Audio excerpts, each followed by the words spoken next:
So good evening again. My name is Sebastian Bay. I am the faculty advisor for the Georgetown University Wargaming Society. Today we have Tim Barrett, who recently retired as a colonel in the U.S. Marine Corps. In his previous assignment, he led the Marine Corps Wargaming Division within the Warfighting Lab, or McWill, from 2018 to 2001. He was a lead designer behind the OWS system, or Operational Wargame System, with co-designer Mark Gelston, who's a wargame designer with BAE Systems and works at the Wargaming Division currently. Tim has also implemented the commercial computer game Command PE in support of Marine Corps service level wargaming. Tim has an illustrious and long career in the Marine Corps from various assignments, including 1st Tank Battalion and MITOG. And Tim, I hand it over to you and your presentation. Thank you. All right, Sebastian, thank you very much. And it's great to be here with Georgetown University Wargaming Society. You got a great thing going here, Sebastian. Really want to commend you for just the networking and the promotion of wargaming that you've been doing, particularly professional wargaming and educational wargaming. All right, so what Sebastian asked me to cover tonight was really focusing on wargame design as it relates to the Marine Corps' operational wargame system that has been in the works, in development for really about the last 2.5 years. And I'm gonna spend time talking through it here. This is the agenda I plan to hit, is just giving you an overview of, okay, what is this thing? What is this game? Some of the applications of how we've used it in the last couple of years, particularly in the last 6 months. I'm going to talk through, then I'm going to shift gears at that point and really get into the design discussion for the game. I'm going to talk about the design precepts that went into our thinking and decision-making as we made those important design decisions up front. I'm going to talk about some of the requirements. These are frankly fairly basic requirements to most games, but I'll talk about the design requirements as we saw them. And then really the heart of what I'm going to cover is the design challenges. And my intent here is really to help communicate not just about this specific game system, but when we talk about all domain warfare, and then from a game standpoint, how do you apply all domain warfare into a game system? Whether it's this game or whether it's another game, you've got some critical challenges to doing that and design decisions. And I'm going to kind of cover and walk through some of the ones that I think were most significant as we step through the process in designing this game. Have put a lot of work in the last 7 months into a European theater expansion. You can see the operational level map shown here on this screen. Calling it Zapad, and that covers a NATO-Russia war in 2025 timeframe. It's pretty close to done. Entering production mode on that sometime in the next month or so.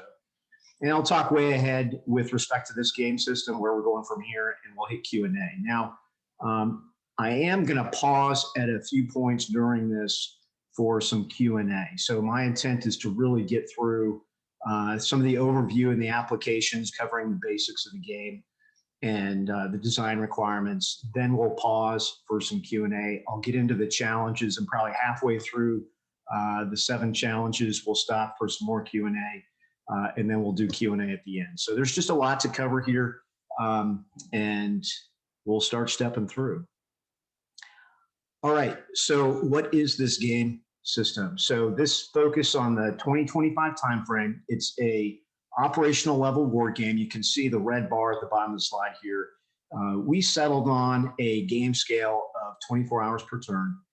And then the maps, we've got 3 different sizes of maps. The primary map that we play the game on is the operational map, which has 200 nautical mile hexes, which is a pretty large scale. And you know, our initial map covered a good portion of the Western Pacific. And there's just a lot of ground to cover, water to cover, frankly, in that area. And so we had to do a fairly large scale on the map. But once you get to land combat, 200 nautical miles for land combat just is so abstract. It's frankly useless to try to play a war game. There's no opportunity for maneuver, right? It's so abstract that it doesn't make any sense. So we ratcheted for our tactical maps that really focus on ground combat down to the 10 nautical miles, which is roughly 20 kilometers for a hex.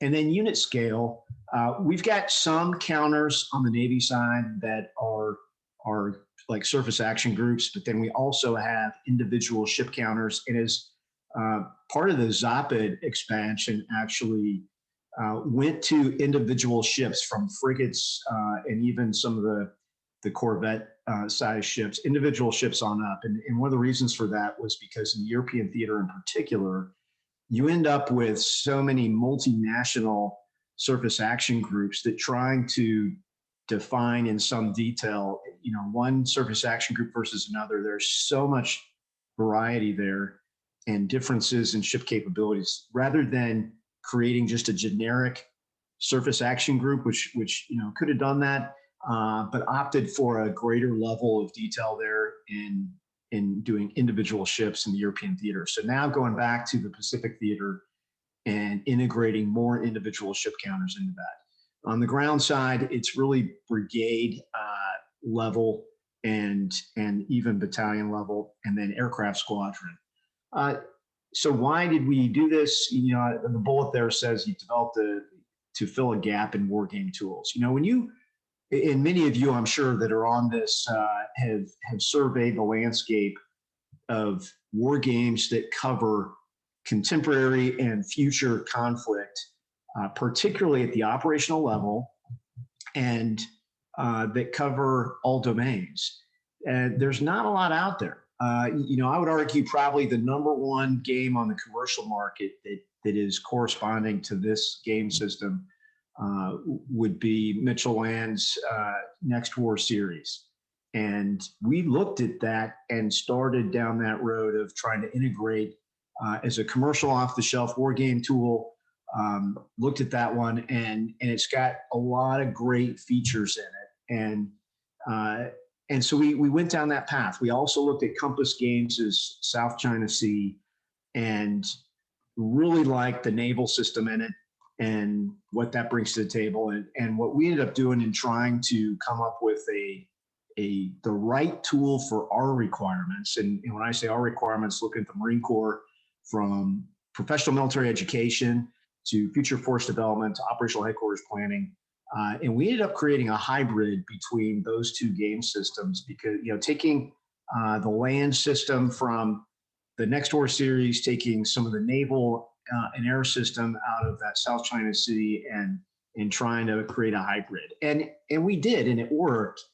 But when we played it, what we found was, particularly from an adjudication standpoint, we just had difficulties in trying to quickly step through the adjudication, and also the density of the rules for those games just made it challenging when we're talking about players learning how to play the game.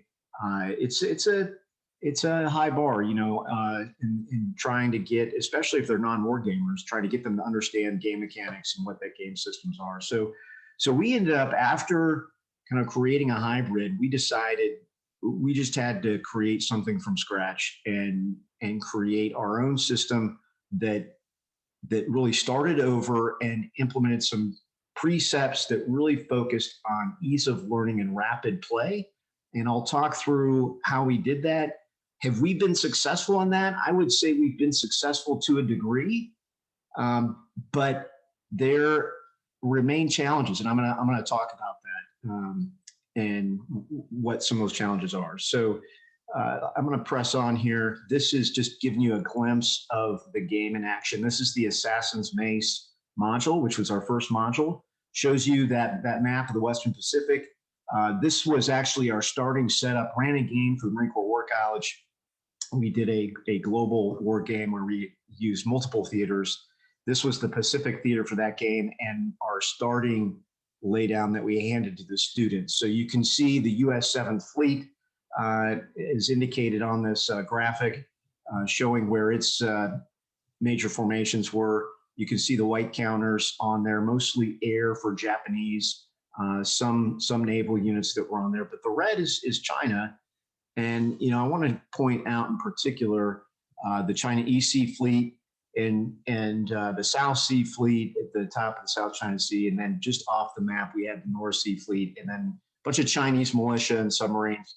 So this was our starting laydown that we gave to the students and said, okay, here's your forces at start, and then you can do your starting array for where these are as you see fit, and then we're going to kick off the game. So I just show this to show the aggregated fleets, and these were not every ship in the fleet. This was we implemented a maintenance reduction to what got applied onto the map. And then you can see all the air power that's on here for China as well. So this gives a pretty good visual of just relative combat power just by numbers when you look at a map like this. And that's part of the purpose of the game from an education standpoint for professional military education.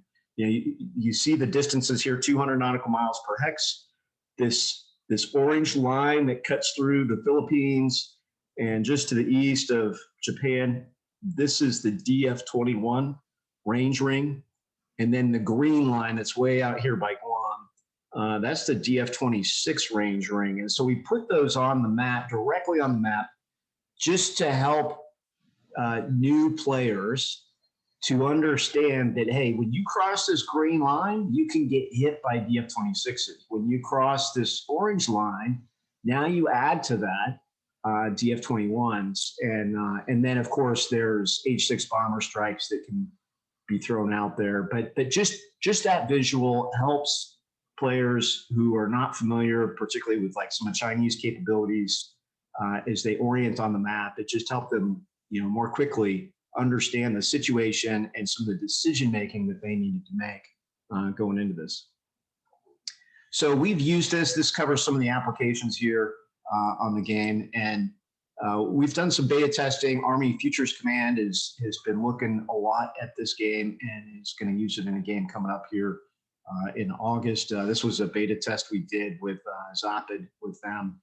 On the bottom left, this is a tactical map of Taiwan. And we ran an advanced studies program with Gray Scholars this last year, where we put students in the role of China's Eastern Theater Command and had them play out a game playing as China to give them appreciation for some of the challenges that China might face in unifying Taiwan. School of Advanced Military Studies, James Sterrett, Mike Dunn out there at Leavenworth have been participating in a lot of the beta testing and helping out with rules refinement. And they did a integration out there at School of Advanced Military Studies. Did a really simple scenario and testing its usage in PME. And this was a great look for them at that. And, some of the interesting things that came out of that was, if you understood naval warfare going into it, then they felt like they adapted fairly quickly to the game. If a player came in and didn't understand the basics of naval warfare, then they were challenged. And that's not necessarily reflective of a bad game design. It's reflective of, it's going to force players to have to learn naval tactics to play the game. And that's a good thing, but it does add to the learning curve, because the learning curve is not just about the game mechanics. It's about understanding the employment of the forces. And honestly, that's really one of the things that makes this really hard when you talk about all domains, is understanding the employment of forces across all domains and how to do that effectively. Naval War College has done it in testing and seminar. You can see here the Vassal version of the game. This is a hybrid scenario that they put together, just generic with a fictional country. This is Borneo that you can see on that screen that's being displayed there. And they integrate it here in the spring, giving it a test run with the scenario. They're playing it using Vassal. With Marine Corps War College, you can see in this is our Ellis Hall at Marine Corps War College, multiple maps. We did a global war scenario where we had North America, the Arctic, Europe, Indian Ocean. This was really a beta test. First and only time we've done one on this scale, and pretty massive war game event. But it shows the potential opportunity of cobbling together different modules to create a broader simultaneous war kind of scenario. And you can see this was from that in the top right, the Baltics map, and playing in the Baltics with Russian invasion of the Baltics. All right, I'm going to cover some design precepts, and then I'll pause for some questions right after this slide. So, um, some design precepts here. Like I mentioned, we wanted to get ease of learning, which meant the game system had to be a relatively simple game system. We wanted to play fast. One of my objectives in my role at the Marine Corps Warfighting Lab, and as we did war games, was trying to get as far into a campaign as we could. Beyond initial engagements and trying to get deeper into campaign. This is where I remain a little bit frustrated in that it just takes time. You have to invest time to play through all the number of turns, and how many days you ascribe to each turn is important. We have abstracted combat turns to 4 days, but you start to push the envelope of reasonable effects when you do that, and particularly in the air domain. There's so much that can happen in 4 days across an air campaign. And so there's a tension there in time scale for your turns, and that can be a challenge. And we decided the optimal turn was a day to allow us to really get at the employment of our aviation and achieve effects in an appropriate time scale, and allow multiple things to be done with that aviation over the course of several days. And you get to naval movement. I mean, as soon as you get to 4 or 5 days with naval movement, I mean, you can move all over the Western Pacific with your fleets, and so it just becomes more challenging when you open up the time scale and you try to keep a little bit of realism there in terms of the effects of your units. It becomes a challenge. So with 1 day turns, especially if you're playing a theater level scenario, we found that takes 3-4 hours if you start to get in a rhythm. If you've got a small team and they really know how to play the game, it still may take 2 hours to play a day. So you can extrapolate that out, and you still got to play a game for weeks if you want to get months into a campaign. And I think that's just a hard reality.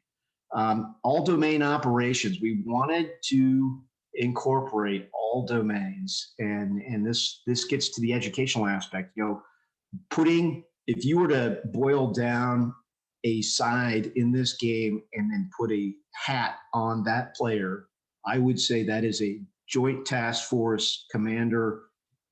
You could argue a theater, combatant commander, but I think somewhere between a Joint Task Force commander role in the decision making and some of the decisions that occur at the combatant command, but then in a smaller scenario, more tactical scenario, you can ratchet this down to playing a carrier strike group, right?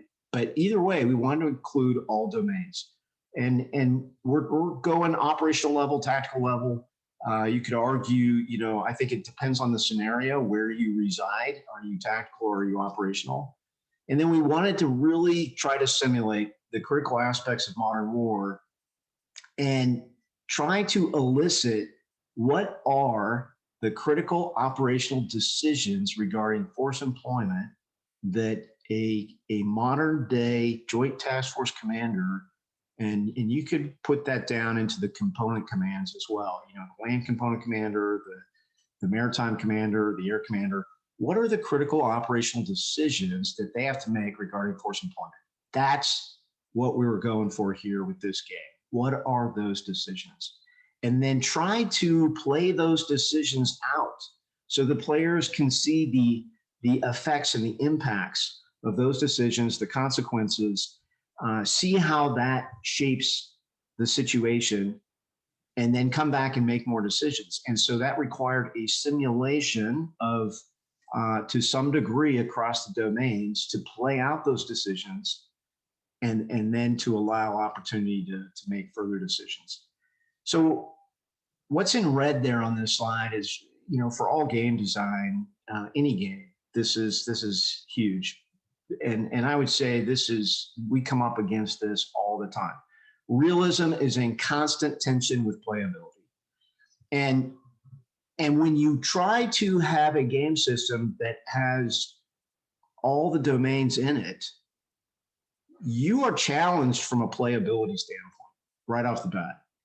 And the more realism you try to pack into each domain, you just add complexity to the game that makes it almost not playable or even not playable, right? Because if you say, hey, I'm gonna make sure we do air combat exactly the way it needs to be done so that every pilot out there is going to be satisfied with how the air combat plays out, then you just have a very sophisticated air game system. Well, then you apply that to surface naval warfare, then you apply that to submarine warfare, then you go to land combat, then you go to cyber warfare, you go to space information. And now if every one of those domains is, super sophisticated, you just crushed your game system, right? And you crush the players. So there's a tension here where you have the art of abstraction. How do you abstract in each of these areas? And then from a game mechanics, try to keep consistency in each domain so that you're using similar game mechanics in every domain. So you're making it easy on the player to jump between the different domain decisions. Huge tension there, I would tell you, from a game design standpoint, that we've had a lot of challenges and a lot of debates and discussions to try to balance this. And I'll tell you, Mark Gelston, who's been phenomenal in helping shape this, he really emphasizes playability. I tend to lean more on the realism. I want that simulation. And I would say I err more on let's be more sophisticated. And he errs more on, hey, let's ensure we can play this game. And so we are constantly in tension in talking through different game mechanics and ideas to try to arrive at the right balance from a playability standpoint. So I'm going to pause there and open up to any questions at this stage. Yep. So this is Brian. We have a lot of great questions coming in through the chat. So I will do my best to sort of sort through all of those, combine them where we can. We'll get through as many as we can before you want to get moving again, Colonel.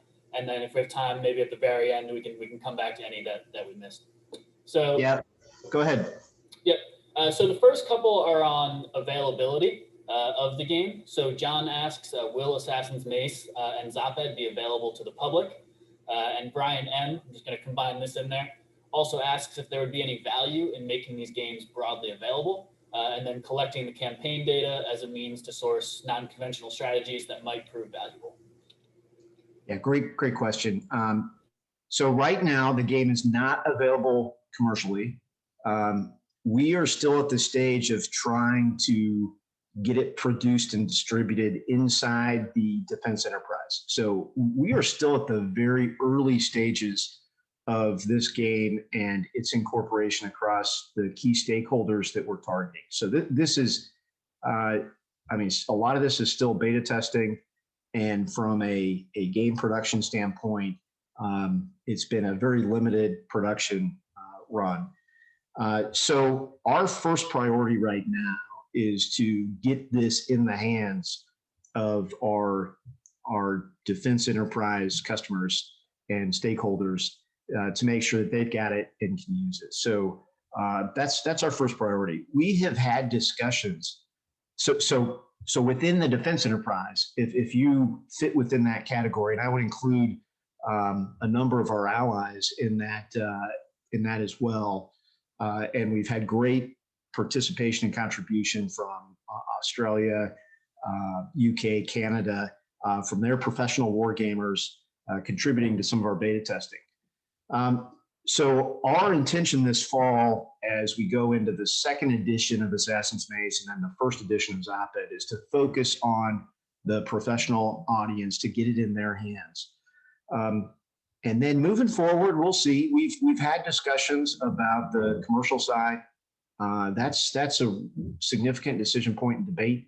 There's a lot of pros to that. There's a lot of cons. You can imagine how valuable this would be from just understanding our thinking in the hands of potential adversaries, to just dissect the game and decisions. And but that said, there's nothing in the game that's necessarily classified. We do classified games with this, but those are, generally speaking, the discussions and decisions. Sometimes there might be a capability that we integrate in that is specifically at the classified game level.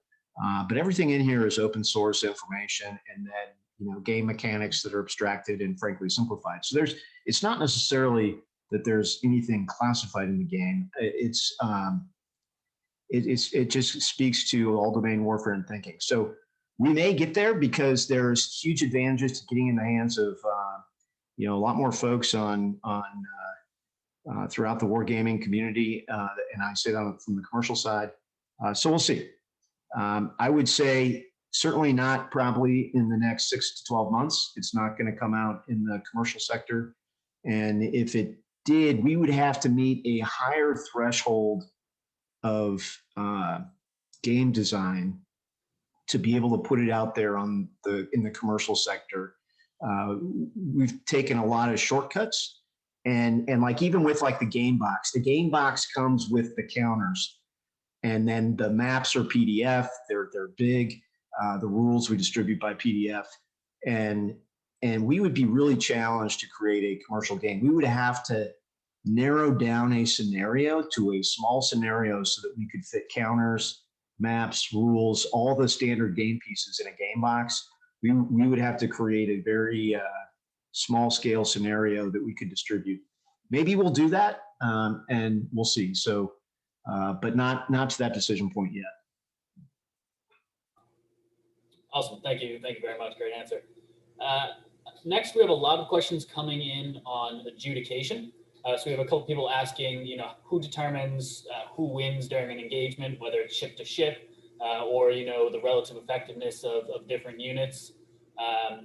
Additionally, how do you adjudicate for cyber offense and cyber defense, and if there's any automation in this? So all of those just kind of speak to how does the adjudication system work? I'm not sure if that's something you'll be getting into down the presentation. I think what we'll do is let's hold on that, and if I don't answer that in the coming slides, then we can get back to it, because I'm going to cover a lot of the adjudication across the domain. So I'm going to hit the challenges kind of by domain, and I'm going to hit some of that adjudication. But I'll first say that from an adjudication standpoint, the game is really intended to be played with a game master, game facilitator, whatever you want to call that, an umpire, referee that is arbitrating the game and ultimately making final decisions. We have what I would call a semi-rigid adjudication system. We have game mechanics for each domain, but in trying to keep the rules simplified, we have not accounted in the rules for every possible circumstance. So quite often when we're playing the game, we need to have a professional discussion and discuss the outcome of a specific engagement, or players may be trying to achieve an effect that the rules don't specifically account for, particularly like in the cyber realm. And they may say, hey, I want to actually do this, and the cards don't say this, the cyber attack doesn't say this, but this is really what I want my cyber attack to achieve. And then we'll have a discussion about, is that feasible? What would be the scope of that? And we end up boiling it down to a percentage on a die, and then we'll end up rolling the die. And that requires really an umpire to arbitrate between, the red and blue debate over who's going to gain advantage here and what's the final outcome. And honestly, from a professional military education standpoint, those are phenomenal discussions. We do not want to make a game mechanic for every possible circumstance, because then the players don't get the opportunity to really argue back and forth. Well, what would the outcome be, and why? Why would you have success with that effect, or why do you think it would have that effect? And you can have a phenomenal educational discussion when you do that. So there's especially if you have the right experts in the room, then I would take the expert over the game mechanic if it's the right expert, right? And lean on that professional judgment. The game mechanic is there to really help those who may not understand, how to adjudicate something like that. Then we have a game mechanic there to help them adjudicate. But you can have really great discussions when you get to a lot of the complex situations that emerge in the game. Tell you what, Brian, let's go ahead, since a lot of questions are heading towards the adjudication and some of the game system. I'm going to cover that. So let me go ahead and press unless you happen to have a question that deals with just a broad overview of the application of the game. I got plenty of other questions. I'm not sure how you're feeling about the time and rhythm of everything. All right, so let's go ahead and press, and we'll, because I think I'm going to answer a bunch of questions as I go through this that are coming up. All right, so design requirements. I'll hit this fairly quickly. You can see the list on the left. Any game system, you have to make some of these decisions and the pieces parts to a game. You got to have the core system, and I'm going to talk about that on the next slide. What is the core system? You got to figure out your turn sequence of, when are ships moving, when are air, when do you do combat, what's the interaction between players? Is this I go, you go? Who's got initiative? Does initiative matter? All those things in the sequence of play can be fairly complicated. You got to have order of battle research and end up determining the values of the units, that relative combat value.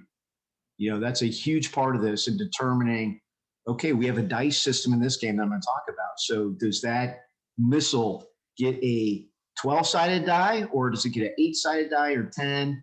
And how does that compare with other missiles that are out there? Am I consistent in the game in my combat values?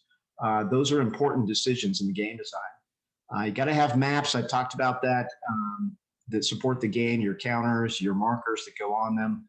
A rule book that is digestible. Our first rule book that we put out last year was about 45 pages. Decided that was really too long, for the intent of ease of play and distributing to students, in different schoolhouses.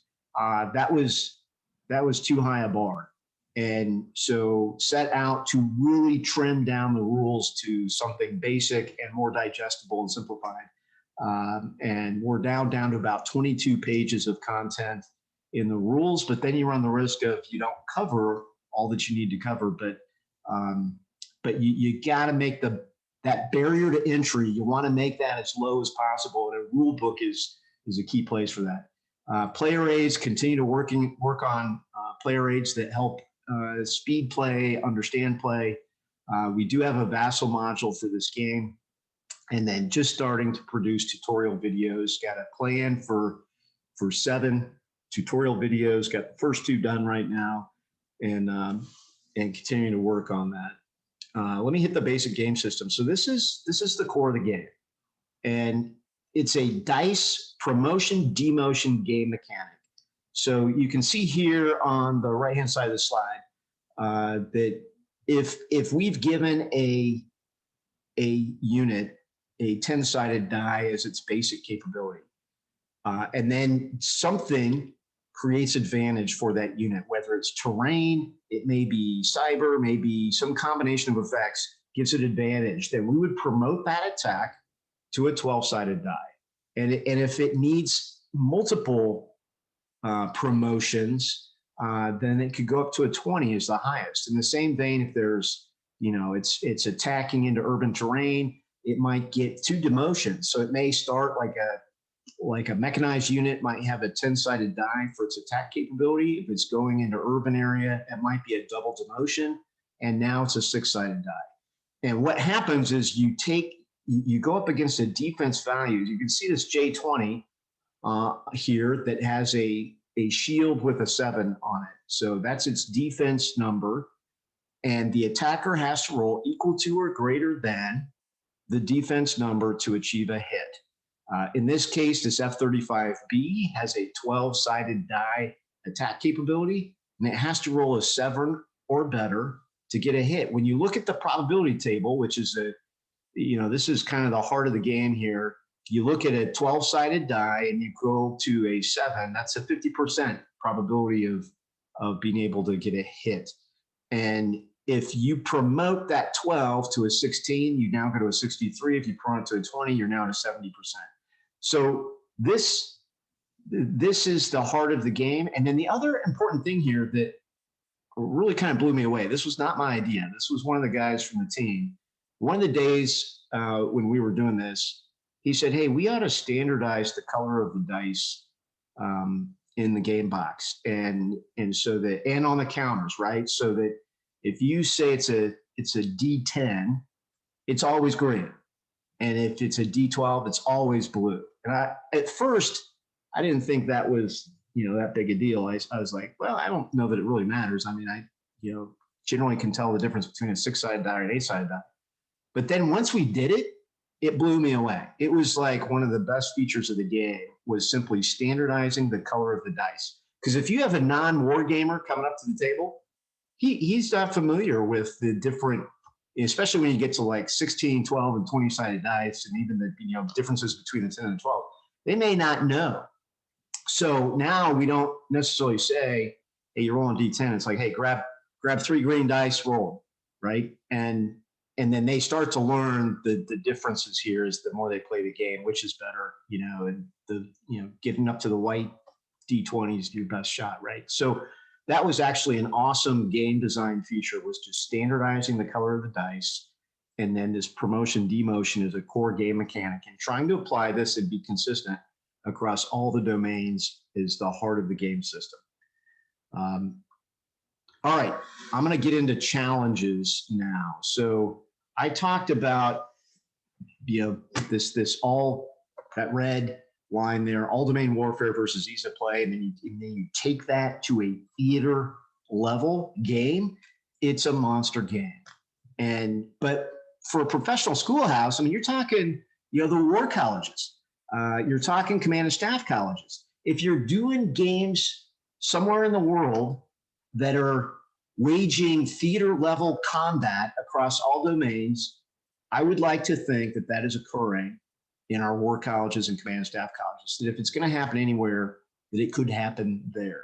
But then you get the challenge of your student body is not necessarily a student body that's used to playing games and complex monster games. So therein lies the challenge from a design standpoint. So that's a tension that overrides all of this. So I'm going to step through these 7 challenges. That's going to be the heart of the presentation here. Get into the order battle, air, undersea, land, cyberspace, special operations.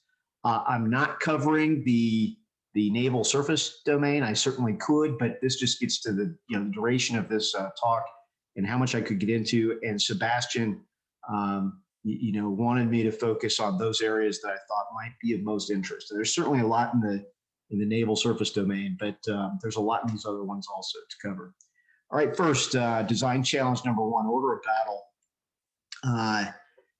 Lots of research going into this. What you see here on this screen is the Zapad scenario, Russian order of battle for Western Military District on the ground. You get the Russian Navy across all the fleets, and then the Russian air order battle. This is as it's described in the game. The key point here, that bullet on determining the year, this is critically important in game design, deciding what year we plan. There's a big difference between, the assumptions regarding shipbuilding, and you look at what ships are being decommissioned, which ones are commissioned. Is this 2030? And we're talking 10 years from now. Is it 2025? And then you look at what aircraft are now in play, and particularly missiles. What kinds of missiles are in play, and what's the missile inventory? How many are available to be employed? A lot of discussion about hypersonic missiles these days. So what's the investment that these countries are making in their different capabilities? How might that change in the coming years? And then once you snap the chalk line for a specific year, then you can start to make assumptions about the capabilities and the order of battle for the different forces. So for this game system, we settled on 2025 because we wanted it to be near enough in the future that it was particularly relevant for headquarters staffs that might use the game, and for a student who's at school and then going to go out into the operating forces and needs to be able to plan, right? So we wanted to give them a near-term future that they could engage and get their mind around and understand from an order battle standpoint. I go back to relative combat value. Got some great help from Paul Weber with respect to the naval side of the house, relative combat values, particularly you get into submarines, right? And you get into the stealth value of submarines and how easy is it to detect, a Los Angeles versus a Virginia versus an Akula versus a Kilo. What is the relative stealth across submarines? That's you're making a lot of assumptions there, and especially at the abstract level that we're playing the game. And there's so much that goes into submarine detection and water depth, the characteristics of the water. There's just a lot there, and so we really made a very simple game system to get after that, and with small nuances and relative value there. That did we get it right? Probably not. But is it good enough for the purpose of engaging? Conceptually in the decisions? I go back to the decisions of the Joint Commander, right? Is he in the game making decisions in each of these domains that roughly correspond to the kinds of decisions that a real commander would be making? And then the nuances between 1 or 2 points in value on a counter don't necessarily matter that much in that regard. In some cases they might, but this is an important and huge part of the game, is the relative combat value and all the order of battle research. Design challenge 2, the air domain. I tell you what, we have had so many debates on the air side of the house in making this game. You can see the mission markers in the bottom left, different kind of mission profiles that you put on the aircraft. And then huge debates around, should we have 1 air counter in the game, or should we have 2 air counters in the game? And you might be asking, well, why do you need 2 air counters to represent a squadron? Well, when you talk about stealth aircraft, and then you talk about their operating base, right? You need to be able to give the opportunity for the threat to engage aircraft in the air and to engage aircraft on the ground. They are more vulnerable on the ground, obviously, less vulnerable in the air.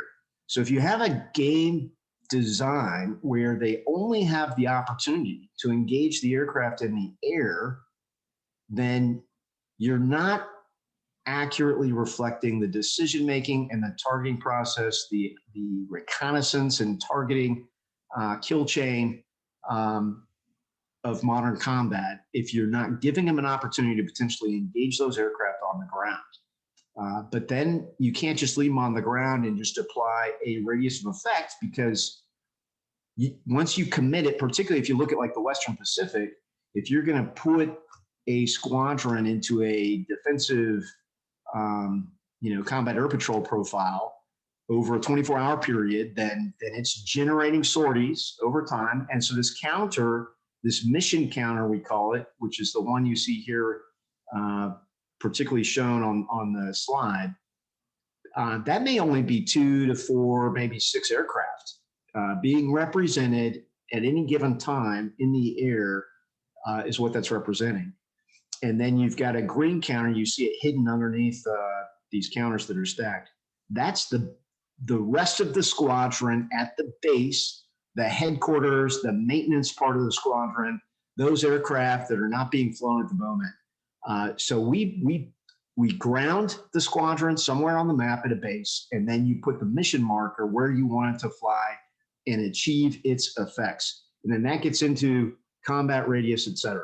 Now, I chose to put on this slide a comparison just to show you this is a key game design kind of discussion, right? So I'm going to get into the Canadian Future Fighter competition just as an example of some of the challenges of game design. And I'm going to critique my own design here, in that in laying out this comparison, I actually would like to change some of the numbers that I described. But I'm gonna talk you through this. So you can see, first off, the number that is on the CF-18 that's over the gray hexes, that 1. That's the combat radius, and that 1 is 1 hex on the operational map, which is 200 nautical miles. You go to the F-18E, it's 2 hexes, so it's got a combat radius of 400 nautical miles. The F-35A, 400. the Gripen 200. You look down here, and when you look in like Wikipedia and just open source information, the CF-18's got a combat radius of 290. F-18, 390. F-35A, you get numbers from 539 to 669. The Gripen, 485. But the challenges in dealing with open source information, that doesn't really tell you, okay, sometimes you get what the loadout is that they base that combat radius on, and sometimes you don't. And so you're left guessing, and you're like, okay, well, what's the time on station? Keeping in mind, this is supposed to represent a counter doing like a combat air patrol over a 24-hour time period. And if it doesn't have aerial refueling, it's got to go back to its base. So realistically, how far could it really achieve its effect, right? And if you're going to stick a F-35A squadron 600 miles from its operating base and expect it to be on station very long, it's probably a little unrealistic. And that's why it's ascribed to 2. But when you start now doing relative combat power, you're like, well, I don't see any difference here between the 18, the 35, and the 39. And yet there's a significant advantage in combat radius between the F-35A and the F-18E. So this is where I probably went too conservative in the combat radius of the F-35A relative to showing that it has some degree of advantage over the F-18 and how far it could go. Now look at the defense value in red, all right? CF-18, older aircraft, not a whole lot of countermeasures. You don't really see it in the avionics there. So it's got a defense of 4. You look at the F-18E, Super Hornet, you start to get into some decoys, jammers, it's got some more capabilities. So it bumps it up to a 6. You get to the F-35, now you're talking, the stealth technology. Look down here at the bottom at radar cross-section. Significant difference in radar cross-section. Now you get into significant electronic warfare suite. So it goes up to a 7. And then you look at the Gripen and some of its capabilities, it's a 6. Maybe the Gripen might be too high here. Maybe it's a 5. I think a lot of the folks in Sweden would probably argue, no, I think it's probably about right with the 6. But this is the design problem. Now you look at the attack value is a 10, but their ordnance, generally speaking, a lot of these are going to be, firing some of the same missiles. So that's why the attack value is pretty much the same there. This F-35A also has a stealth value on it, and it's got a radar that goes out 200 nautical miles. That's this red symbol here with the 1. The AESA radar on the Gripen, I'm not showing, and that's a problem. I think I actually probably should show an AESA radar on the Gripen to give it some of that capability. But anyways, air guys would eat my lunch on this, right? Because I'm not an air guy, I'm a tanker. And this just gets to some of the challenges when you're trying to be realistic. And then you look at, numbers of hard points in comparison between different ones. I mean, we could have probably talked for hours just on this slide, right?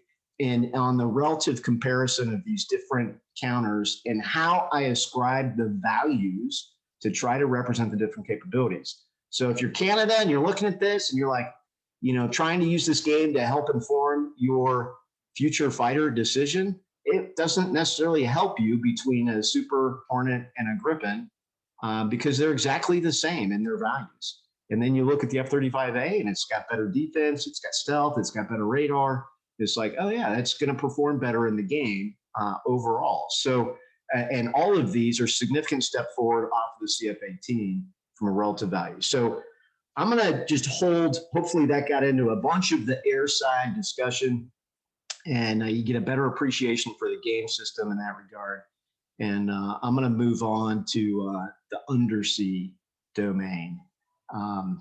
And this here has been another area that just generates significant discussion. And honestly, because there's not too many people out there, unless you're a submariner or a Navy guy that deals with anti-submarine warfare, there's a lot of mystery in this world relative to submarine operations. So I'm just going to hit some of the things that are most critical here. So this symbol on the Oscar III, the 6 that looks like it's on kind of this sensor display, and the 8 on the Akula. that is the number that if somebody's trying to detect that submarine, that's the number they have to roll. So for example, this ASW aircraft, the CP-140, it's got a 10-sided die for its ASW kind of sensing and attack capability. So on a 10-sided die, it would be rolling a 6 or better, it can detect the Oscar. An 8 or better, it detects the Akula. So the Akula is the more stealthy submarine. And then defense, if it's going to try to sink it, if it does detect it and try to sink it, then it's rolling a 10-sided die. It's got to get a 7 or better to sink the Oscar. It's got to get a 6 or better to sink the Akula. These 10-sided green dice that you see on the Oscar and the Akula, those are the missile magazines. In the game, an attack die that is representing a missile capability generally represents 8 missiles. So you're looking at this guided missile submarine. The Oscar III has got a pretty good load out there. That's 9 times 8. That's 72 missiles in the loadout for the Oscar. And then the Akula III has got roughly 16 missiles that it's loaded out. And then you can see there's differences in the loadouts. This gets back to kind of game design decisions. On this Oscar III, 6 of those salvos are anti-ship, and then 3 are caliber missiles going land attack.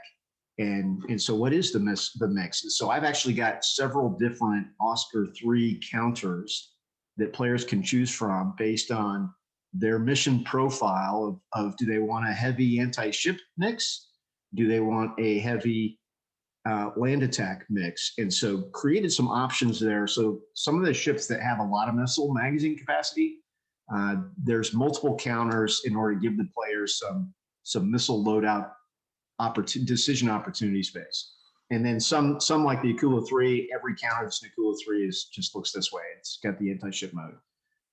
So that gets to some of the design on the submarine side, is really getting to the loadouts for the ship, and then hard decisions with respect to what's the sensing number, what's its stealth value, and what's its defense. And the important thing there, I think, from a game design standpoint, is trying to be consistent in the numbers across all of your platforms so that the relative value is an appropriate representation of the relative value in real life. That's the key there. All right, driving on here. There's more I could talk about, but for the sake of time, I'm going to continue to press. So design challenge number 4 is the land domain. So this was really in the Pacific Theater. We did have land combat that we got into, but not a lot of ground maneuver when you talk about like a Taiwan in battle or campaign. It's a slugfest in a confined space. You look at the terrain of Taiwan, there's not a lot of good maneuver terrain in Taiwan. And so it becomes very much a slugfest once you're on the ground, right? With not a lot of ground maneuver. In contrast, you look at the Baltics, Poland for a Russia-NATO conflict, you got lots of maneuver space, lots of fluid ground combat going on. And it required a lot more sophisticated approach to ground combat. It really challenged our game design and led to a lot of changes. For example, in the Pacific, we had 2-step units. So a step from a game design standpoint, how many hits it takes to knock it out.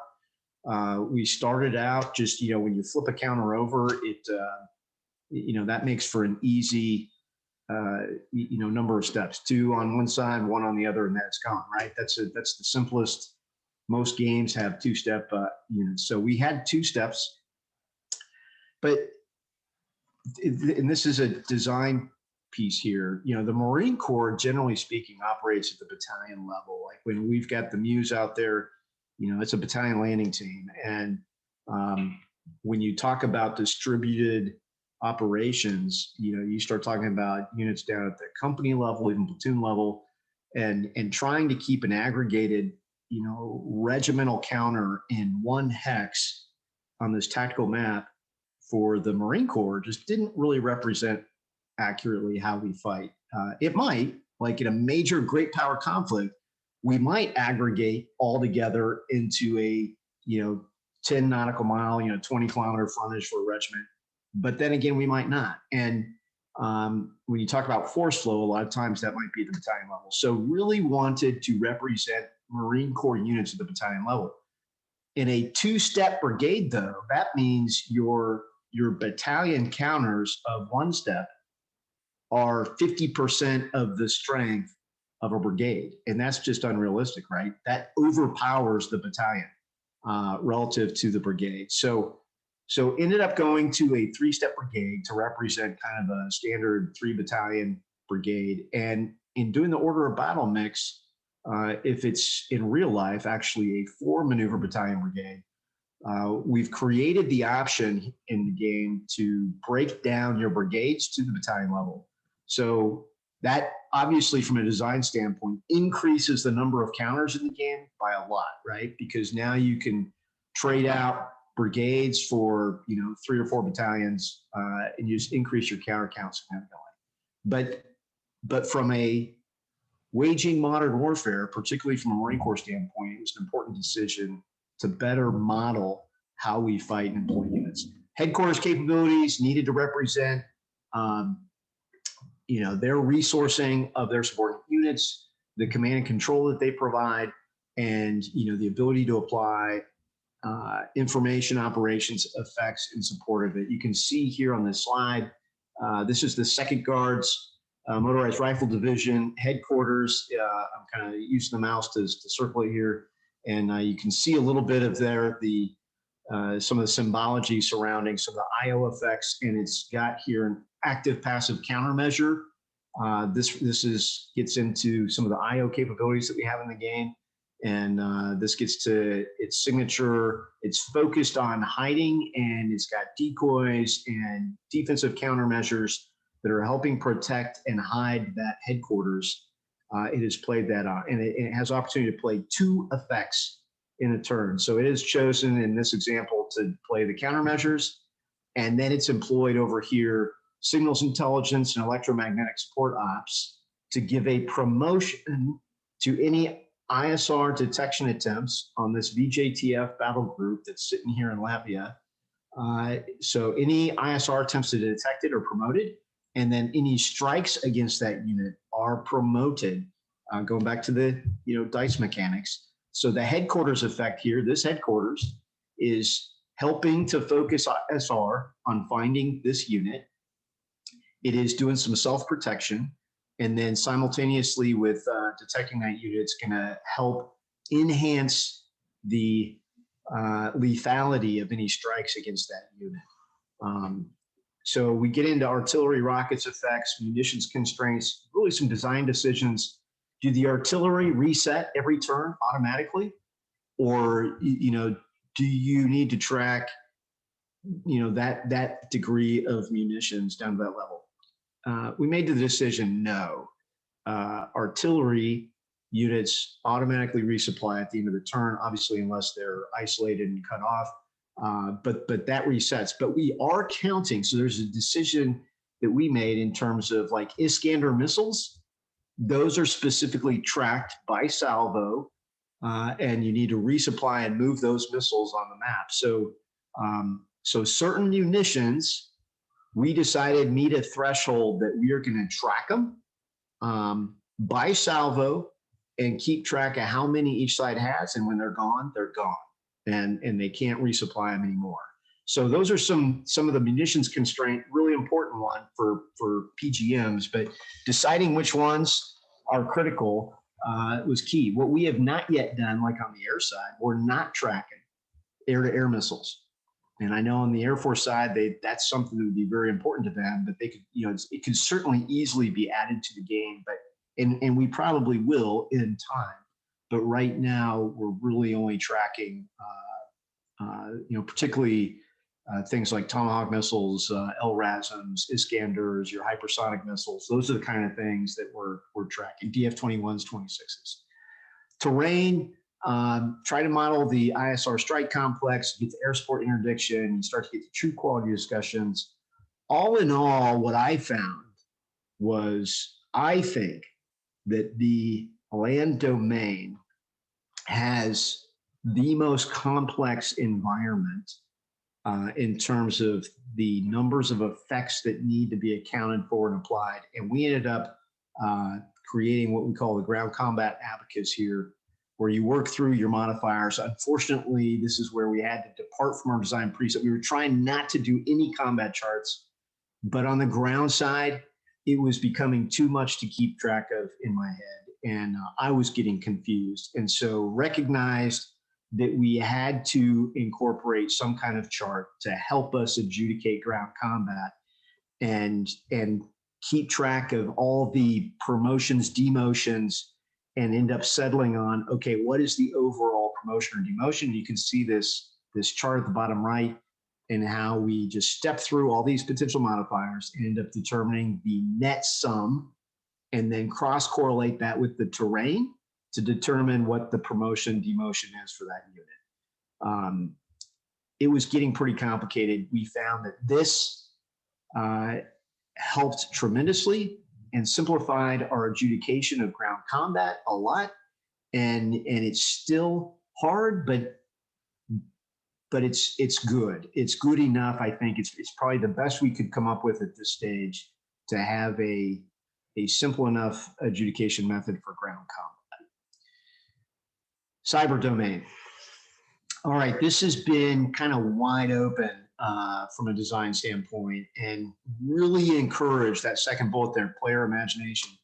Really encourage the players when we play these games not to get hung up on the cards and the limited number of cyber effects or attacks that we give them the opportunity to employ, and to be limited in their thinking by those. But we really challenge them and say, okay, look, as you do your planning, if you think there's a cyber effect that you would like to achieve that the cards don't count for, then let's talk about it. You can choose what is in your planning as your cyber effect. The challenge, though, is we make them decide that before the game starts. So we've got, I think in most cases, we've got 8, 9 cyber attack cards that they can choose from. And usually we will make them narrow that down to 3 or 4 cyber attacks that they start the game with. The reason for that is a cyber attack is not something that, generally speaking, you can generate on the fly, right? It usually requires significant investment of time and manpower to do cyber reconnaissance and figure out, and even building a cyber attack capability, right? It usually requires a lot of time and preparation and thought going into it. So in order to adequately replicate that, we make them make this decision at the beginning of the game, where they have to choose the number of attacks and the type of attacks, rather, that they are going to employ. And then the rest are discarded. They don't get to use them. So they've got to try to envision in advance what it is they want their cyber to do, and then they're stuck with that. Automatic success versus chance of failure. Mark and I went round and round on this. I always kind of thought that we ought to have a chance of failure, and he brought up some great game design, points that, from a player standpoint, when you're holding on to that silver bullet and you're like, hey, I'm going to play this at the right moment in time, and then you're hoping to achieve an effect, and then when you put it on the board, and especially if they've only got 3 of these silver bullets, right? And then they put it on the board and it fails.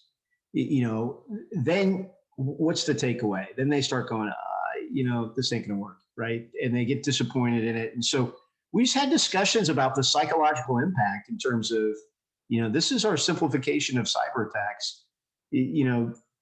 Do we give them an automatic success? Do we give them a chance of failure? I kind of believe there ought to always be a chance of failure, but then you can make it small. In the end, that's an interesting discussion to have. And what we've settled on is in most cases, it's an automatic effect, and then get into duration and how long it stays in there. But most of the times, I would say when we go to matrix adjudication, we are ascribing a percentage, because players oftentimes want it to do more than is probably realistic. So rather than giving them an unrealistic expectation that cyber is going to be the silver bullet that's going to be magical and do all things for them, I think that chance of failure role in there is important, and trying to make that as realistic really requires a professional discussion. Scope of the effect, is it really going after a single counter? Are the impacts on a hex, like let's just say this IADS attack, is that going to impact in a localized area of 200 nautical miles and all the IADS in that area are impacted? Or does it apply across the whole theater, right? Every IADS in the whole theater now is impacted by that. That's probably an extreme outcome, but this gets to some of the adjudication that we do in this. And generally speaking, though, the cyber attacks, we have localized it to a hex is our default for where that cyber attack, the impact of the effects is. Classification. So in this realm, there's absolutely, if we're going to have a realistic discussion, you're going to have to go to a classified level to have that discussion. But from an education standpoint, to understand conceptually, how do you integrate your cyber into a joint campaign, and what are the effects that you want it to do? I think the game does a decent job of, particularly at the high operational level, like you can see here, this cyber attack for disrupt position, navigation, and timing.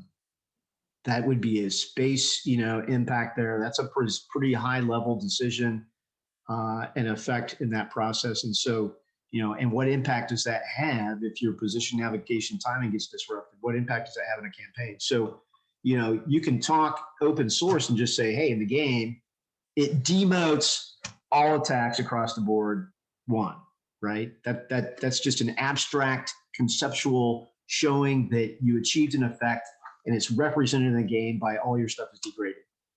If we're doing a classified game, we would take that now to a real discussion of, okay, well, how could this be done? Is there a capability to do this or not? And what's the likelihood of success? How long would it last? How wide would it go? What would be the effect? You could have a much more detailed discussion. And if that's the objective of the game, is to really get in there, that you'd have the appropriate subject matter experts in the room to help you have that conversation. But for basic education and concepts, this is good enough, and you're not getting into. There's open source discussions on this stuff at this level that's readily available.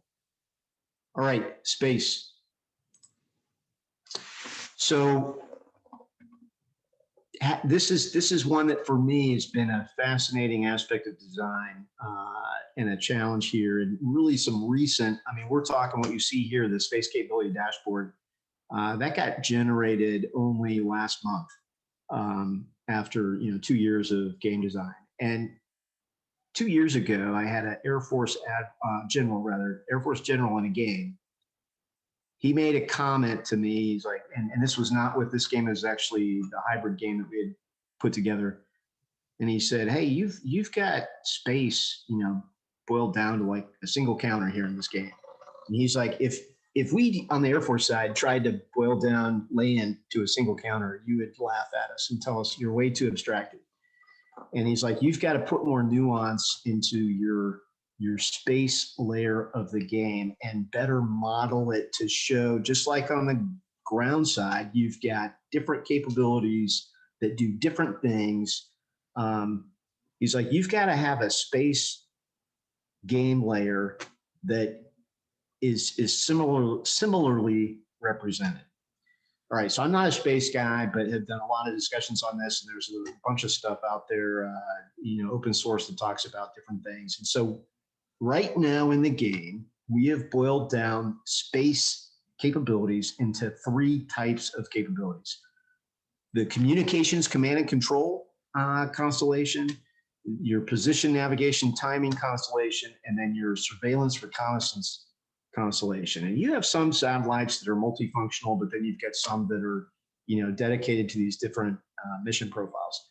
And then we've created game mechanics associated with this. So like on the C2 side, how many times you can implement long-range combined arm strikes is tied to your C2 constellation, and you have normal PNT for, then you have no effect. But if it's disrupted, it's demoted 1. Should it be demoted 2? Should it be demoted 3? I mean, it doesn't affect everything. Some things are impacted more than others. So, but from a simplifying the game effect, just arbitrarily decided, let's just go for 1 demotion and we'll see how that plays. And we're still beta testing this. So we've really only played this a couple times now, incorporating this in the game. So we'll see how this plays over time. And we have some ideas to tweak this to make it even better. And, from the surveillance reconnaissance, you've got the quality of your detection capability is represented by that dice scale. And then the numbers below it are how many ISR frames you can put on the map.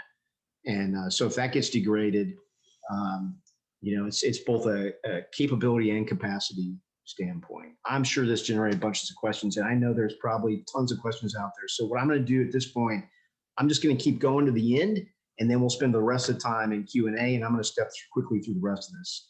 So special ops, I think in this realm, most of the discussion has been over insertion, extraction, and reset time for your different soft missions. These counters represent missions, not necessarily a specific size unit, even though you see that MSOC there shows the company size formation, but it's really, left it off of most everything else to just show an abstract size unit that's doing a mission out there. And that could be reconnaissance, strategic reconnaissance, could be target acquisition, helping to enable a strike, could be direct action.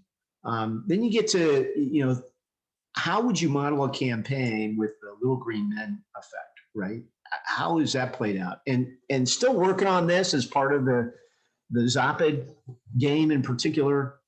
You see, we've added decision cards to the game, and this little green man puts some more paramilitary soft that have a lower capability. You see these soft are a D6 capability, which is fairly weak relative to, you see the elite soft over there. In fact, for those who are in the Army out there, Army Rangers or Special Forces, you can see I've given Navy SEALs a D12 direct action attack capability, meaning they got a better direct action attack than Rangers or Green Berets, right? Or even MARSOC. So is that right? Maybe, maybe not. Lots of debate could go on about that. But again, that's a design decision showing relative combat value. And then this disrupted marker and the protest marker. Right now, I have no specific effect in the game from a game mechanic standpoint that does something with these protests and the disrupted. But it does create opportunity as there's the professional discussion over, okay, well, what are you trying to do with your little green men? Okay, well, I'm trying to send them into this port, and I'm going to try to disrupt the port operations. And okay, well, how are you trying to do that, right? And this gives a way to represent on the map an effect that is verbally being discussed and adjudicated, right? So in the rule book, it'll say nothing about this is exactly what disrupted means, or this is exactly what protest means. No, that's going to have to be a discussion based on what is it the players are trying to achieve, but you're giving a way to show it on the map. So the marker is important to help gain situational understanding. All right, here's my last slide. Way ahead.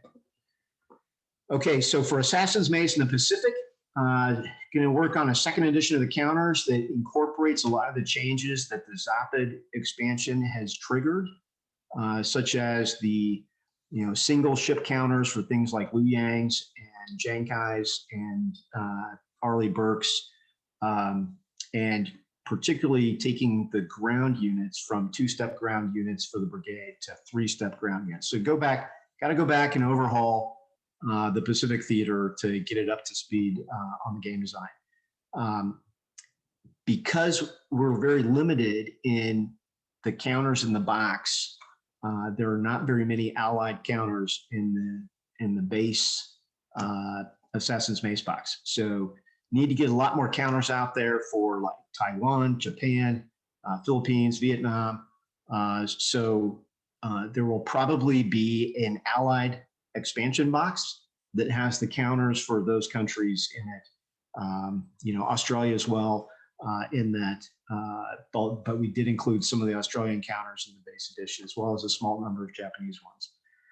And then refining the scenarios. Right now, we've got a handful of scenarios because the focus has really been on game design, and as we now start to stabilize the game system, start to generate more scenarios that can be available for people to use. Great partnership with Marine Corps Intelligence Activity right now on map work. So they are helping us out with map generation. The ones in green are pretty much done. May go back and tweak some of these to make them better. The ones in brown, there's like draft versions that are done. The ones that are in red are a work in progress. So you can see there's a whole bunch of maps in the works.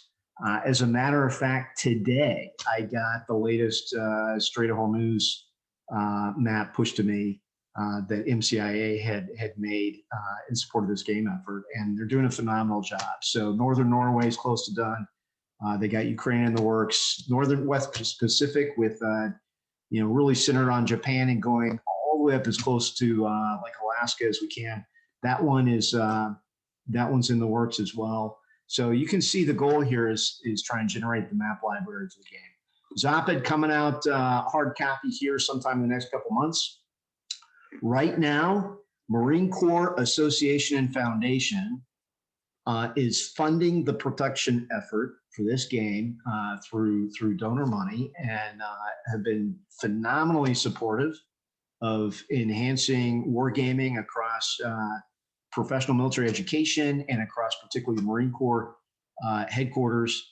We're in some discussions about the long-term production as we see that demand signal may exceed donor money, and there's lots of willing people out there that want to actually pay, are ready to pay for the game across the defense enterprise. So we're in discussions now about exactly how we're going to do that way forward, so that if you're out there in the defense enterprise and you want to get a copy of the game, then you can just buy it, right? Because in the end, you can see all these potential expansions. You're talking, if you bought every one of the modules, you're talking $600-700 worth of counters, and you're talking 2,000 plus counters, because like the Vassal module has, I think, about 29 countries in it right now with partial orders of battle for 29 countries currently in the Vassal module. So there's just a lot here to maintain. So that's going to be one of the challenges from like a professional schoolhouse standpoint. How many of these modules do you want to have on the shelf? And if you've got a seminar, and all this stuff, fits in boxes, for those of you that have monster games out there, that's a lot. So that's another challenge here in the game. It's just the physical counter count in here, which kind of leans towards the Vassal module as a great application of the game. I'm excited about the Ukraine expansion, particularly in light of the recent Russian mobilization effort on the borders of Ukraine, and looking forward to getting that one on the street. And then at some point here in the next year, starting work on Noble Prophet, which will be the Middle East order of battle and expansion to the game. So I believe that's it. That's my last slide. So let's stop there and we'll transition to Q&A. So Brian, over to you. Yeah, absolutely. So given that we just ran through some of the design and mechanics considerations, I have a couple more mechanically oriented questions lined up, and then we can move into some bigger picture questions here.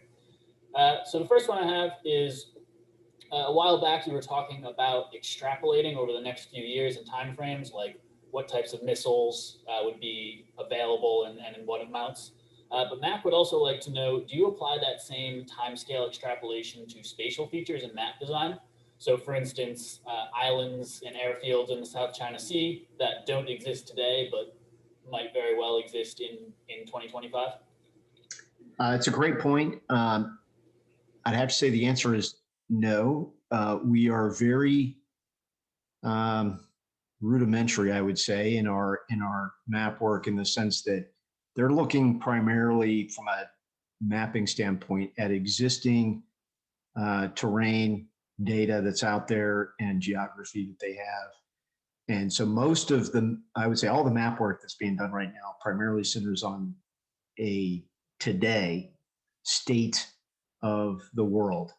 And then when it comes to things like ports and airfields, we got differences in the different maps. So we put a lot of detail in the Western Pacific map on the capacity of various airfields and ports to handle aircraft.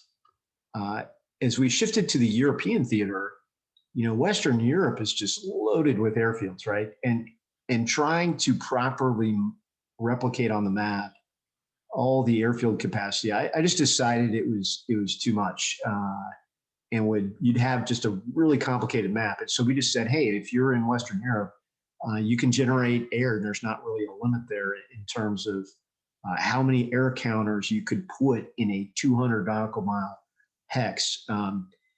Is that realistic all across Europe? No. And I think over time, we will probably fine tune that map. And frankly, all these maps, we will fine tune them. So where it is tactically or operationally significant that we identify, hey, there's a terrain constraint or a terrain feature or characteristic that is important operationally or tactically to represent, then we will put it on the map.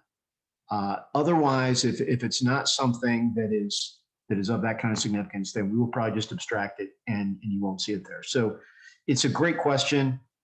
But I think once we stabilize the maps, we're going to kind of lock them in. And by and large, it's based on, 2020, 2021 kind of features.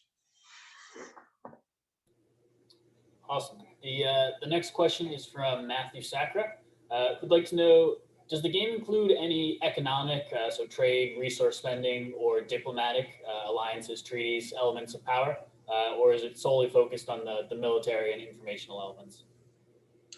So that really, I would say, is scenario dependent. Fundamentally, no, right? If you go in the rule book, you will not see anything on really the diplomacy and economics. Now, in scenarios, it will start to come into play.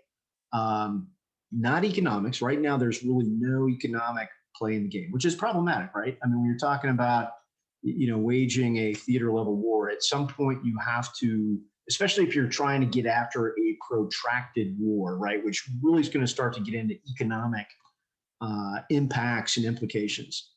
That is a layer to the game right now that doesn't exist, right? It just, the near-term focus has been on trying to get the military interactions in each of the domains. Keep in mind, Joint Task Force Commander, really the target here. And yes, economic role and impacts and interactions with the military important. And that will have to get played either in special scenario rules. So if there's a scenario that is trying to elicit that kind of decision, to just put into that special scenario those rules, or a lot of that happens at the discussion level verbally during gameplay. And this is particularly on the political side. So when you talk about access, right, in a Western Pacific scenario, can the U.S. conduct offensive operations or base in Japan, Philippines, name the country, what are the rules that govern the employment of forces? That is all decided as part of the special scenario rules for that scenario and is governed in that realm. In Zapad, though, did include in the decision cards some, like conduct an exercise, so like a defender exercise, right? So if you're doing the run up to conflict, Russia's starting to mobilize forces and move to the border. There's a decision card for NATO where they can play a defender exercise. And then each country rolls to determine its level of support for that exercise, which then equates to how many steps worth of forces are they giving? Is it in ground, air, soft, whatever? What's their contribution to that defender exercise? And that might vary by country.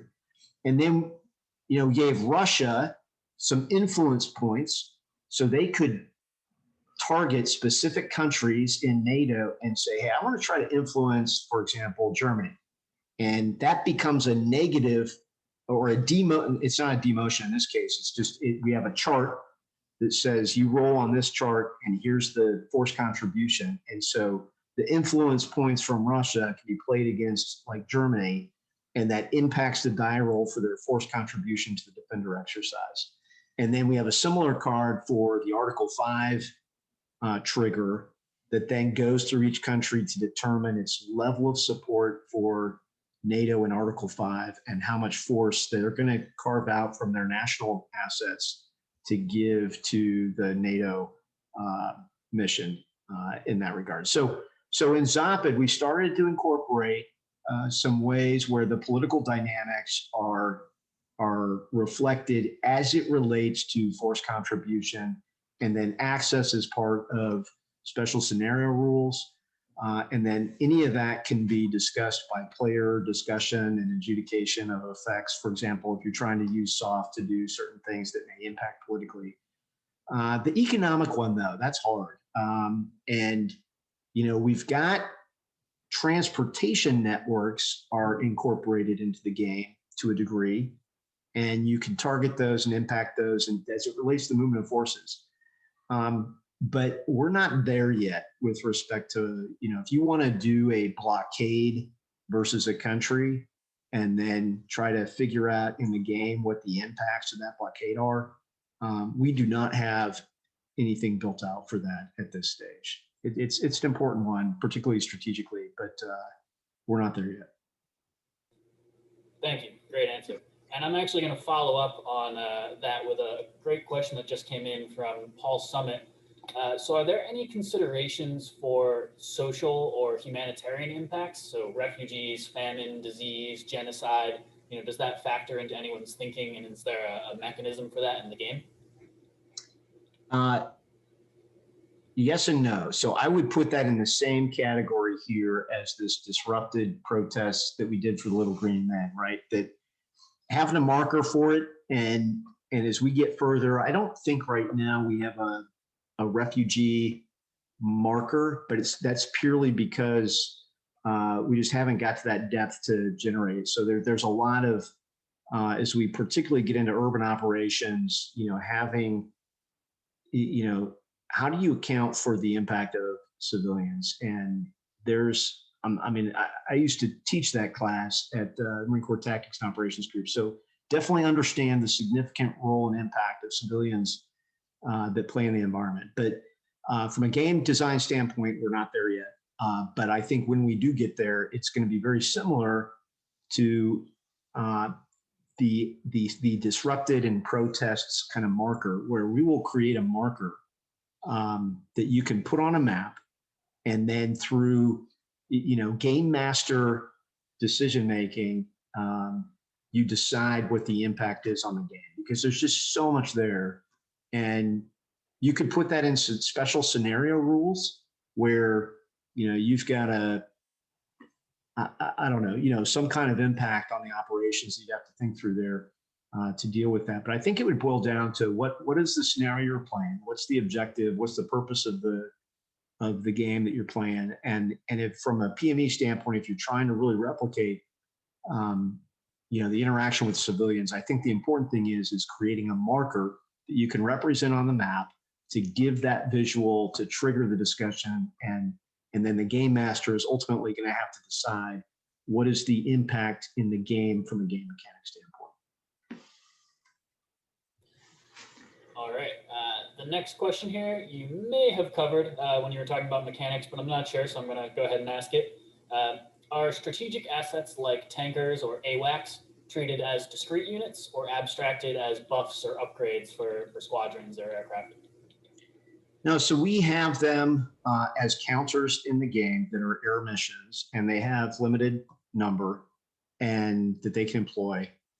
And they also support, like, so tankers, for example, like the Air Force tankers can support one tanker mission that you put on the map can support two air missions that are out there. So if you got an F-15 squadron that's doing CAP, and you got a F-22 squadron out there, you could put a KC-135 mission marker or a KC-46 out there, and that allows you to extend your operating radius. So when we had the air domain discussions, let me jump back to that. We talked about this combat radius. So that combat radius, we have the fuel source rule, we call it, where you have to be within that distance of your fuel source. That fuel source is either your base that you came from, or it's a tanker-like asset or a specific FARP capability that you've established to support air missions. So that allows you to extend your operating radius. However, at some point you get human constraints to your fighter pilots. So we, in the rules, limit the range that if you have tanker support, you can still only do CAP missions, OCA, DCA. You can only do that to double your combat radius, but you can do strikes out to triple your combat radius. And that just represents that with a strike, generally speaking, you're flying out, you're doing a strike, and you're flying back. But if you're doing a defensive counter air or OCA, you need to have significant time on station. And so we kind of abstracted that into the doubling rule that if you have tanker support, you can only go to a max of twice your combat radius. If you're doing a strike mission, you can go triple your combat radius with tanker support. So we do have that in the game. Same thing with airborne early warning. So we have airborne early warning represented in the game almost to the point of individual aircraft, but a little bit abstracted there, considering that you may have to rotate a couple aircraft out to maintain a cap or a station in orbit there for your airborne early warning. But we do have it in the game. And then we have the radar effects. And what that really enables here, the game does a good job of modeling stealth aircraft working with fourth gen aircraft or with like an AWACS to vector them on target. Because you have to make a decision because you have to complete the kill chain in every circumstance. And you have to show that you have a viable kill chain. So if you put your F-35 into stealth mode, then you're not in a significant emissions. You're passive, right? But if you go active, and that can be picked up and detected, and then they know you're there, right? And so you make a decision in the game of am I keeping it in stealth? In which case you cannot engage unless you're in the same hex. Or if you're trying to do long range, this one doesn't have the long range missile, but if you've got like the counters that represent your beyond visual range missiles, like the UK's Meteor missile, then you can shoot into the adjacent hex. But you have to show how are you detecting the aircraft in that adjacent hex. Is that an airborne early warning asset that's detecting it, in which case you could shoot in stealth mode still? Or is it something else, or do you have to self illuminate, in which case now you're emitting and you're going to be in a detected status as well. So we do have, I would say, some decent rules that cover some of the dynamics associated with air tactics as it relates to airborne early warning and partnering fourth gen aircraft with fifth gen aircraft and some of those capabilities. Great. And the next question I have here, can you elaborate a bit more on how the victory conditions are defined and if they change throughout the game at all? Or are there no set victory conditions, but more objectives? And how specific are those? Are they scenario dependent? All that? Yeah, this is an easy answer. It's scenario dependent, right? I'll give you an example. We have a freedom of navigation scenario for the South China Sea that we've built. And we actually put on the player to define success, right? What do you have to do for your FONOP to be successful? Do you have to sail from like Luzon Strait all the way down to Singapore? Or do you just need to like get your foot in the water, sail in a little bit, and then go out. What does success look like? Or do you have to like go all the way, to like the Paracels and sail through the Paracels and then out the South China Sea, and that is success. So for that scenario, we actually don't define what is the FONOP that you have to do. We actually put that on the players to define and say, well, higher headquarters says, hey, we want you to go in here and demonstrate freedom of navigation. It is on you to decide exactly what does that look like, right? Keep in mind, this is like joint task force level command. So, all right, where are you sailing your ships? What about your aircraft? How close are you pushing that to the different locations, and what does success look like? So it's a great discussion to have with professional military students on, we'll give them a political objective such as freedom of navigation and, demonstrate, the uphold the rule of law, right? And then, okay, well, what does that mean from a military standpoint? What does this success look like? And then we play the game, and that their version of success might evolve and change over the course of the game. And we can have some great discussions there. So bottom line though, absolutely victory conditions are all scenario dependent, because nobody in real life usually gives you what your victory conditions are. You have to kind of self-determine what that is to a certain degree. Awesome. The next question we have here is, how are multi-force action synergies addressed? So if a field is being targeted by land, does that make the field more vulnerable to air attack or vice versa? Yeah, so the different domains interact in the sense of promotions and demotions, primarily. So if I'm a ground unit conducting a ground attack, if I have close air support, that close air support is going to contribute to promoting my die roll. If I have signals intelligence and electromagnetic support operations in support of my attack, it's going to promote my die roll. And so it's a promotion demotion. So all the different enabling capabilities, what is the impact on the combat adjudication? Just in the end, in I think just about every case, boils down to being added to the promotion demotion mechanics. As a matter of fact, jump here to, this may be difficult for some of you to read, but you look at this ground combat modifiers, and you've got SIGINT, IMSO, indirect fire, CAS, troop quality. You get disrupted C2. Did he put a C2 disruption counter on you that is showing comms denial effects? Then that demotes your attack. Are you suppressed? And then you get to other type operations here. But in the end, it just goes into the abacus here, and they're all added up. Now, I'll tell you, from a game design standpoint, here's one of my concerns with this, right? Because what you see here, what we have done from a game mechanics standpoint, is we have given equal value to these different effects. So if you have close air support, that equates to a single promotion. If you have SIGINT IMSO, that's a single promotion. If you get indirect fire, that's a promotion. But you can have a great discussion. Well, if you have signals intelligence and IMSO, relative value wise, is that give you the same enhancement to the outcome that having close air support does, or to having indirect fire support? Maybe it's more.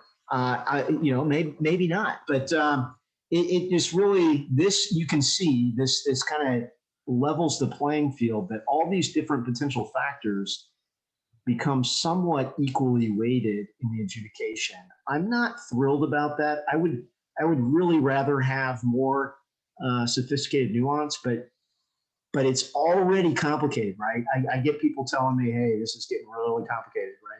And it's already complicated enough. So to try to create more nuance, I think would be difficult beyond what you see here with the net sum of promotions, demotions that kind of integrates the impacts of all these different domains. All right, awesome. I'm going to move into a couple bigger picture questions. So I have one from Andy Roberts, who I think this is from way back in the beginning. When the students are playing, for instance, China, do they play China as China, or do they play as themselves playing China? So do they use Chinese doctrine, thinking, and victory conditions, or are they playing, as they would given those assets? Great question. It depends on who's playing the game. I would say there's not very many people out there that really understand how China would fight. So I would say in most cases, particularly students in a schoolhouse, they are playing the game and applying their own thinking. And unfortunately, you get a lot of mirror imaging there, right? Where they are playing the Chinese as if they were American because that's what they know. And but on the other hand, a lot of Chinese doctrine and some of their thinking is extracted out of, U.S. warfighting doctrine and thinking. And in the end, it's all domain warfare, and it's integrating and tying in these various effects. I think that we are challenged right now in having a good player pool to support war games that is able to do what you were implying there, which is, hey, let's play China as China realistically. There's some who can do that, and how do we really know in terms of what they're going to do? So we're in the end we're making assumptions on how they're going to fight. We can be students of that. We can see it, and there's absolutely a lot of good material out there that can educate people on how to fight that. So that was one of the points going back to what I mentioned at the beginning, where we did that advanced studies program, where the students were playing the Eastern Theater Command and needing to wage a campaign to unify Taiwan. And, they got immersed in the China problem, and it really challenged their thinking, and they gained an appreciation for some of their military challenges. So, in the end, in amphibious operations and amphibious operation, distances are distances, terrain is terrain, and you have to make decisions that account for that. And oftentimes they look very similar. So you've got some military professionals that are tackling a hard problem and coming up with solutions, and they're also trying to be imaginative and improvise. And so I think this is a great opportunity in this game to get immersed in the threat and better understand threat capabilities. Because a lot of people, when they play the game, they couldn't tell you what a Luoyang is, or a Renhai, or Jiangkai. They don't know the differences, or what does the H-6 bomber bring to the fight. What's the difference between a DF-21, a DF-26, a DF-11, or a 15, right? Most people don't know that. And this game gives you an opportunity to get immersed in threat capabilities, better understand them, better understand their role in the campaign, because they're forced to use it and play it. And they have to decide, how am I moving this thing on the map, and what am I doing with it? And then they may, get punched in the face, and they learn, oh, that wasn't good. And they better understand how I could employ it this way and it would be better. And I think in the end, they end up learning and gaining an appreciation for how China may actually employ their assets in combination. But in the end, we're challenged and limited in to what degree we can play it as realistically as possible. But we try and tap into the resources that are out there that can help us do that. But I would say that's an area where it'd be great to get more and more students out there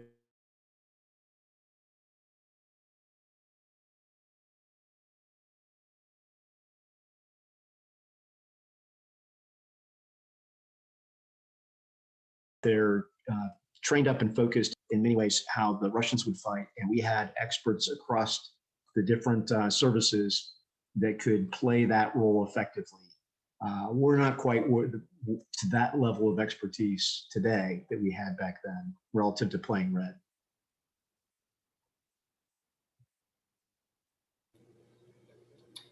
All right. The next question I have here is there a danger of learning bad habits or wrong lessons from playing the game? And I guess, is there anything that the game masters can or choose to do to make sure that the players get take away the right lessons? And I'll sort of add on my own question here, which is, to what extent is this seen as an educational war game, just for the edification of the players who are playing it each session, as opposed to an analytical war game where you can really use it to play test and develop operational strategy? Yeah, so bad lessons. I think any war game, you have the potential to learn bad lessons. And we're definitely sensitive in this game system to those kinds of risks. And I would say they're absolutely there, right? I mean, in the end, we've projected into the future, into an environment and warfare that we are trying to understand, but we cannot profess, or, there's no way we can truly know what this kind of conflict, how it would exactly play out, right? And which factors are going to have the most impact on the course of the campaign. It's hard to know that. So we are trying through this game system to help better understand those interactions. How do you wage all domain warfare? How do these different domains impact other domains? Did we get it right? There is no way we've gotten it 100% right. I am hopeful that we've at least, hit the passing mark of like 70%, but it's conceptual, right? This game, when you get to the simplification that we've done in many of these areas, it is a conceptual representation of how all domain warfare might unfold. And we've definitely weighted certain things, like missile warfare absolutely comes out in this game in a big way. The important role of reconnaissance and how you need to complete a kill chain. You've got to find that target to be able to engage it. If you can't see it, you can't shoot it. If you can see it, especially at the beginning of a campaign, when you have full missile magazines, you can kill. If you set your mind, what we've seen in this game is when you set your mind to killing something, if you find it, you can kill it while you have missiles, right? And then as the game starts to get further on, now that starts to become more questionable because you have fewer missiles to employ and your chances of killing something are less. But in the beginning, if you can find it, you can generally kill it. And that is an important aspect to understand about modern warfare right now, that, this missile warfare, the impact of missile magazines on warfare, the important role of reconnaissance in completing the kill chain. I would say that comes out in spades in the game. It is a huge part of how things play out overall in the game system. And I think that's fairly accurate to what the future looks like. But when you start getting into all the other areas of the game, I mean, you look at, space is a great case in point. I mean, what are the lessons the players are going to learn regarding space? We're still early on in this, and is this the right set of lessons to learn what the role and the effects, what is the effect of space and the impact on a joint campaign? What happens when it's degraded? What happens in this game is, when it's degraded, you have fewer strikes you can do in a turn. Some of those strikes might be demoted, and your ability to complete the kill chain by identifying targets could be demoted. So in the net sum, you're shooting less, your strikes are less effective, and you're finding less, right? That's probably pretty good. But is there more here in space that's important to communicate and understand about the space domain? I would say there absolutely 100% is, because this is like checkers, right? What I've got here from a level of sophistication and complexity, this is checkers. Maybe you could argue it's chess, but this is not real life. No way close. So So what are those bad lessons? I think it's an important question that any designer needs to keep in the back end, right? That's what you don't want to screw up as a designer. Is you don't want to make a game that got it wrong and is teaching players the wrong things. And so that is the quality control. And to try to catch those, we have had a very aggressive beta testing effort and great support from all the services that have contributed. Some of their top war gamers have plugged in to help us beta test this. So I know I've gotten good feedback across the services to help us refine the game. But we're still in the beta testing stage, like I said. And while we're going into production and we're getting it out there, I think this is going to be in refinement as, especially as people come back and say, hey, you got this wrong. Like, hey, your submarines, maybe they're too easy to detect, right? Or they're too easy to kill, and those are things that we keep trying to dial in. And I definitely say early on in the game, we made it too easy to detect submarines. And we've continually been kind of ratcheting that back and making it harder and harder to detect submarines. But at some point we might go too far the other direction, right? And it becomes too hard to detect a submarine. And as technologies improve to detect submarines, how do we bake those into the game and when does that get incorporated? So there's a lot there. Great question. You kind of got an emotional response out of me on that one because it's such an important question that I think every game designer, that's what we're trying to, prevent. All right, we got about 7 minutes left. All right, let's see what we have here. All right, is there an interest in using these tools to give combat soldier level personnel an understanding of how their role fits in a big picture? Or a more, I guess, generalized version of that is, at what level, do you see people really playing this game? And, what levels do you see it being both useful and feasible to roll out on a large scale? Yeah, I think, because the decisions are at that joint campaign level decision, then it is particularly suitable for, the command and staff colleges, the war colleges, the advanced studies schools, and then from a headquarters staff standpoint, planners, I would say 1-star level headquarters and up, particularly valuable. So that's really the level of the game. Now, that said, can people benefit that are at lower echelons of C2 from playing the game? Absolutely. I mean, from a better understanding the broader context of what's happening is absolutely valuable. So yes, it can be played at other levels, but then that goes back to the challenge I said at the beginning: is how well do those players really understand the employment of forces across all these domains? And you may need to have a very good facilitator to help and do some, because you're going to be doing a lot of instruction in all domain warfare if you're at that level and you've got players that may not understand the various domains. Then you're going to have a facilitator that is both facilitator and instructor to help them get educated on how to fight war at this level.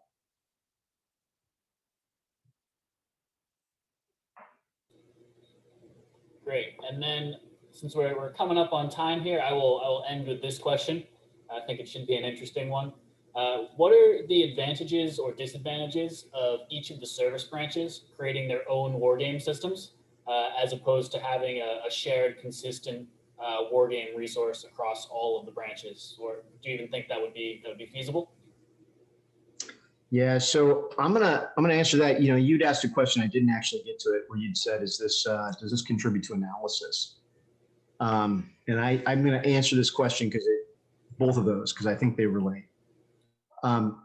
This game, I think, is good if the more it's utilized across all the services, and the more it's refined to where all the services are give it at least a B grade or B plus or A minus in terms of how it represents their forces, then I think it's good to have a common tool that when you come together to do joint campaigning or joint planning, that people are familiar with, right? I think there's goodness there.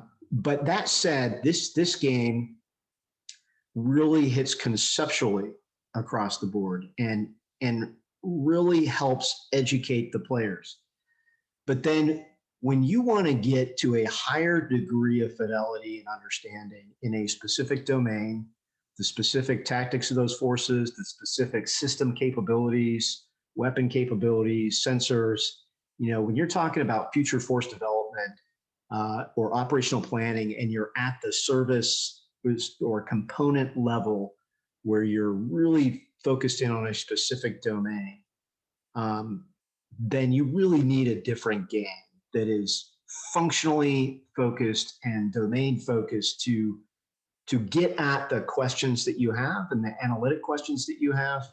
And I think that each service is going to end up with a lot of their own games to better meet their requirements, both from education and concept standpoint. But there is value in having a game that tries to get at the joint campaign and how all these different capabilities across the services might interact, so you can better understand. What I think this game does from a future force development standpoint is it helps each service better understand their roles and missions in the joint campaign. Like, from my standpoint, speaking from the Marine Corps background that I have, and what really became the trigger and genesis for this game was we wanted to better understand what is the contribution of the Marine Corps in a joint campaign. What does the nation need the Marine Corps to do from a mission standpoint? What missions do we need to do? What kinds of forces are of value to the joint commander? Well, if you're playing a game with just Marines as your units, then you're going to dominate. No, I'm kidding. So if you're playing with just Marines, you're only learning lessons about Marines, and you don't better understand their role in the overall joint campaign. So I was really big on trying to get at wargaming the joint campaign and trying to get all the services capabilities represented so you could better understand rightly what the individual services roles and missions were. Then you can go take that and say, hey, look, this is how we were employed. This created opportunity and was valuable to the joint commander and the joint campaign. So then you go take that further and you can kind of box that from a game standpoint and focus in on that and develop it better. All right, great answer and great all answers. On behalf of Goose, I certainly want to thank you, Colonel Barrick, for being here with us tonight and sharing this presentation. And of course, I also want to thank all of our attendees for joining tonight. I think we drew a fairly good crowd, so we're really excited about that. We definitely want to make sure that we're putting on events that have good appeal in the wargaming community. I know I've certainly found it enlightening. I hope you all have too. And I have to say the game looks great, and I hope to get an opportunity to try it hands-on. And on that note, I believe Sebastian did mention in the chat earlier on that Goose will be running some sessions of Assassin's Mace this fall. So keep an eye out for that. And if you're not on our newsletter already, you can head over to the Goose website to sign up. I just want to stop and ask Sebastian, anything to add on that or other upcoming events that are relevant here? No, I just wanted to thank you again, Tim, for such a wonderful presentation. I've been a big component and advocate for your game. And like I said, I've used it at the U.S. Naval Academy and at Georgetown itself. And I hope you continue to develop this game. I'm looking forward to playing Zapad myself later this summer. So everyone keep an eye out for the wonderful developments that'll be coming out of this game. And thank you again for donating your time and your expertise to this crowd. And hopefully we'll see you all next week for our next webinar. Thanks, Sebastian. In that case, we'll wrap it up. Everyone have a great night.